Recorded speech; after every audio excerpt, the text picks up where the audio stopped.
Même si cela perturbe votre calendrier finalement, parce qu'au bout d'un an, vous permettrez qu'un certain nombre de personnes se posent la question de savoir quand est-ce que ceux qui ont commis eux aussi des crimes dans le camp du vainqueur répondront de leurs actes devant la justice. Foucault, il y a des préjugés, il y a des suspicions. Ce n'est pas cela la justice. La justice, c'est qu'il doit y avoir des enquêtes, il y a une commission nationale d'enquête. Même quand un cas est porté à l'attention du juge, si ce n'est pas un cas de flagrant délit, le juge doit faire son enquête. C'est ce qui est en cours et la justice le fera à son rythme et les résultats seront rendus publics et les procès commenceront. Un certain nombre de personnes sont en détention, mais c'est des cas de flagrant délit. Quand des gens ont dévalisé la Banque centrale, ils sont allés avec des camions sortir sur une période de 8 semaines plus de 300 milliards de francs CFA de notre argent qu'ils ont transféré dans des 4x4 et autres au Ghana. C'est des cas de flagrant délit. Ils en avaient la responsabilité, ils ont fait des signatures. Alors ces gens, qu'est-ce que vous voulez qu'on fasse? C'est la justice qui fait son travail. Quand des gens ont Mais ils sont à l'extérieur, comment vous faites? Mais il y a des mandats d'arrêt. Il y a des mandats d'arrêt. Ça marche pas jusqu'à maintenant. Non. Les mandats d'arrêt seront exécutés en bonne et due forme et en bon temps. Maintenant, vous avez d'autres personnes qui sont des criminels. Ils ont assassiné le général Gueye, ils ont assassiné Rose Gueye, ils ont failli m'assassiner moi-même. Ils sont connus. Des personnes ont fait des témoignages les concernant. Ils ont été arrêtés. Qu'est-ce que vous voulez qu'on fasse? Qu'on les libère alors que nous savons qu'ils ont tué? Alors donc, vous voyez, il y a deux cas. Il y a des cas qui sont connus et qui sont donc en exécution. Il y a des cas qui méritent enquête et une fois que ces enquêtes sont terminées, les choses seront faites par la justice. Mais est-ce que ce discours, qui est un discours de fermeté qui peut se comprendre, ne compromet pas un peu l'évolution de la réconciliation nationale, du processus de réconciliation nationale, lorsque l'on sait que ces personnes restent actives et restent influentes dans le pays, même si ces personnes sont à l'extérieur du pays? Est-ce qu'on ne devrait pas trouver un moyen d'associer un certain nombre des gens de l'opposition, notamment du parti de Laurent Gbagbo aux affaires? Non, vous savez, j'ai toute une autre manière d'approcher les affaires de l'État. Tous les citoyens sont égaux. Il n'y a pas de personnes plus influentes que d'autres. Le traitement doit être le même pour tous. Le fait que quelqu'un a exercé des responsabilités, si la personne est coupable, elle doit se retrouver devant la justice. Ceci étant, j'ai montré ma bonne volonté. Au moment de former le gouvernement, j'ai proposé à Mamadou Koulibaly et à son parti, le FPI, son parti d'alors, de venir au gouvernement. Il a aujourd'hui le leader. Ça, c'est son affaire. Et il n'a pas accepté. Les élections législatives, j'ai reçu le FPI ici et les partis alliés pendant plus d'une heure de temps. Je les ai encouragés à venir dans ce processus.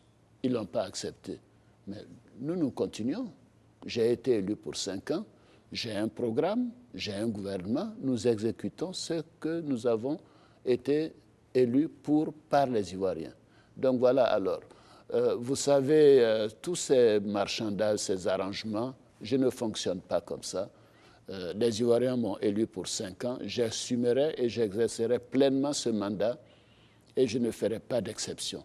Je suis prêt à l'ouverture. Ce que j'ai proposé, ça n'a pas marché. Maintenant, nous continuons. Quand le FPI voudra bien revenir dans le processus, je m'en réjouirai. Si le FPI décide de rester en dehors du processus... Les négociations restent en cours? Oui, le Premier ministre a reçu l'opposition. Ils ont eu un très bon, je crois, de bons échanges. Mais j'ai constaté que le FPI n'a pas voulu signer les conclusions de cette rencontre. Mais il appartiendra au FPI de choisir de rentrer dans ce processus ou de rester en marge. Mais la Côte d'Ivoire continue. Pour terminer avec la question proprement ivoirienne, politique intérieure, de façon très très brève, avant que nous passions à l'international, quand est-ce que vous promettez un changement véritablement dans le panier de la ménagère en Côte d'Ivoire? Quand est-ce qu'enfin on va voir frémir la situation ici, la situation économique dans les ménages ici en Côte d'Ivoire? Comme diraient les anglophones, j'aimerais que ce soit hier. Mais nous prenons des mesures, nous faisons du travail, nous voulons même arriver à l'autosuffisance, nous voulons arriver à l'exportation des produits vivriers, nous voulons réparer les pistes pour que les produits puissent être évacués sur les grandes villes, etc.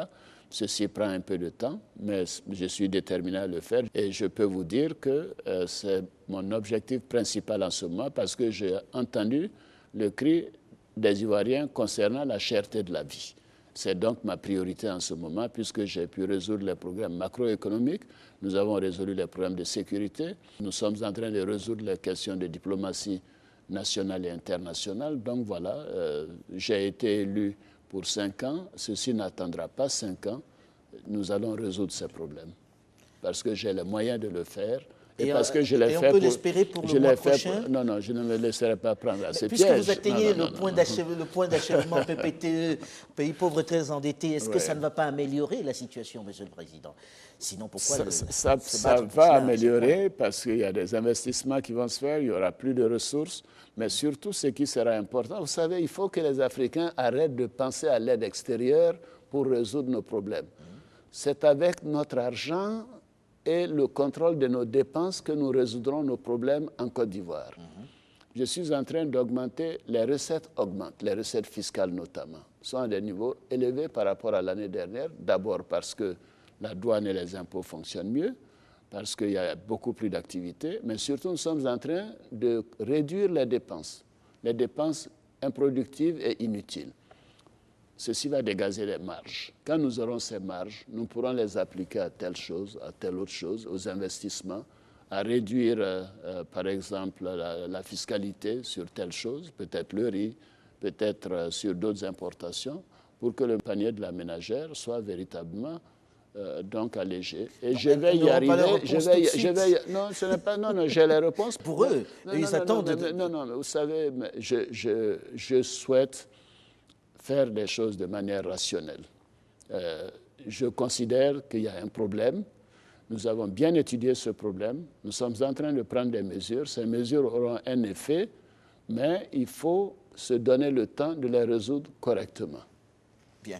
Monsieur le Président, à votre porte, au Mali, c'est la crise. La crise après à la fois le renversement du président Amadou Toumani Touré, mais également l'occupation du Nord par des forces venues de différentes régions. Le Mali est coupé en deux aujourd'hui. Vous qui avez le problème de la sécurité, qui redoutiez déjà l'action d'un certain nombre de vos anciens adversaires des pays voisins, vous êtes à la tête de la CEDEAO, la Communauté économique des États de l'Afrique de l'Ouest. Où en est-on aujourd'hui? La question malienne, est-ce qu'on n'est pas en train de la pousser en touche parce qu'on n'a pas de solution? Non, point du tout. Après toutes ces réunions que l'on voit. Non, point du tout. Je confesse que je suis très malheureux de voir ce qui se passe au Mali. C'est un pays auquel je suis très attaché pour diverses raisons. Et ce coup d'État est inadmissible, est intolérable. Et surtout que maintenant, la concentration n'est plus sur la reconstitution de l'intégrité territoriale du Mali. Moi, j'en suis malheureux et je pense que les Maliens doivent se ressaisir et penser d'abord au peuple malien plutôt qu'au portefeuille ministériel. Alors, c'est votre sentiment aujourd'hui? Mais je le leur ai dit. Ils n'ont pas aimé la leçon morale. Mais ce n'est pas grave. Je suis président en exercice et nous devons assumer nos responsabilités. C'est honteux, j'irai plus loin, de cette situation au Mali. Parce que la préoccupation première doit être de remettre les deux parties du Mali ensemble. Cette affaire du Nord est en train non seulement de créer des problèmes au Mali en général, aux populations du nord du Mali, mais également aux pays voisins et à l'Afrique de l'Ouest. Cette région est en train de devenir un nid de terroristes. Nous ne pouvons pas accepter cela, avec toutes les armes qui y circulent. Alors, le président du Mali est venu nous rendre visite il y a quelques jours. Je me suis rapproché du médiateur et nous avons la même position. La conférence des chefs d'État a pris toute une série de mesures pour ramener l'ordre constitutionnel au Mali. Ces mesures sont en train d'être perturbées par l'ex-junte, le CNRDRE.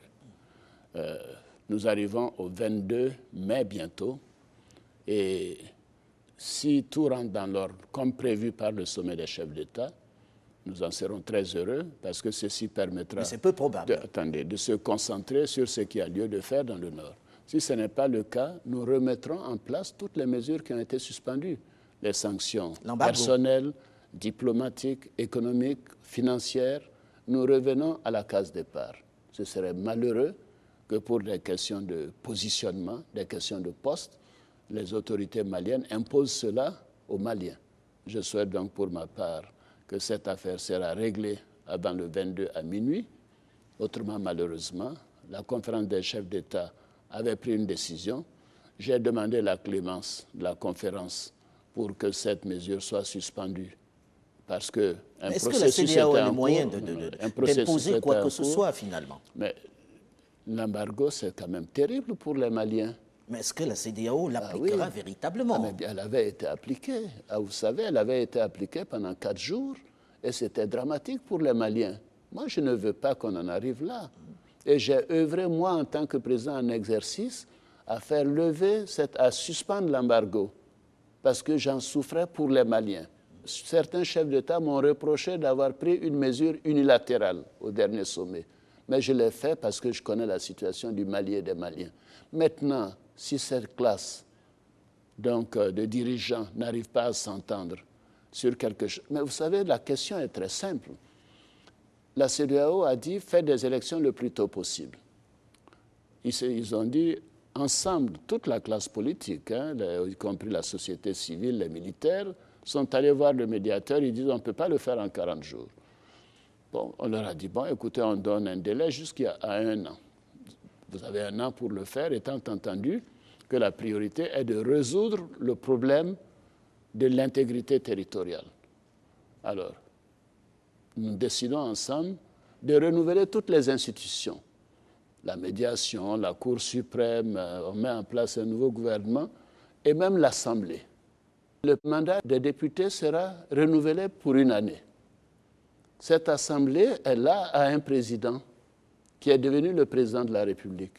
Mais pourquoi changer? Pourquoi toutes les institutions doivent être renouvelées et le président intérimaire, en vertu de la constitution malienne, que les Maliens ont voté, ne doit pas être appliqué?